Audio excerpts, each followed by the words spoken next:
lesson, we're going to find out how to add a third-party SMTP account into the system. This allows you to send emails, notifications, and updates to leads and internal notifications to staff. So let's dive into the screen share and find out how to do it. So we're going to want it to navigate through to email services from settings. From here, you're going to click add service, and then you're going to choose an SMTP provider, and then it's not going to be one of these, it's going to be other. So you've got the provider name, the server number, server address I should say, the port number, username, and email and password. So this information should be readily available to you. There are a couple of good articles on this on the web, which list out typical SMTP details across known email providers.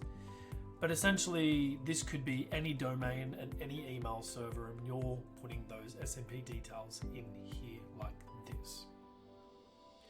So what I'm going to do now is I'm going to show you how you would do this with Gmail.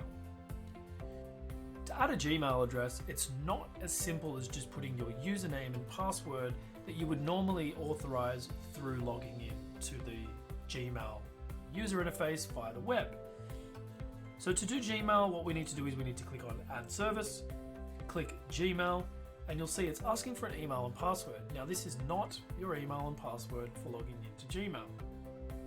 We need to create an application password. To do that, you need to log into your Gmail, you need to click on the three dots and click on Account. Once you're there, and also you need to be the administrator of your own Gmail, you need to click on Data and Privacy. Once you're here, you want to click on Security, and then you need to look at signing into Google. Now you may or may not see that two-step verification needs to be switched on. So if you haven't done that, go through and configure that and switch it on. Then you've got this section called App Passwords. You need to add a password here, and once you're signed in, and it will ask you to sign in about 35 times. You can see that I've got one here and I'm named it after my business.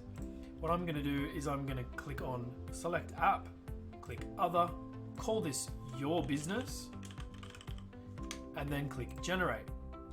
That password that it's just generated here, including the spaces, is the password that you want. So now you're going to go back to your settings.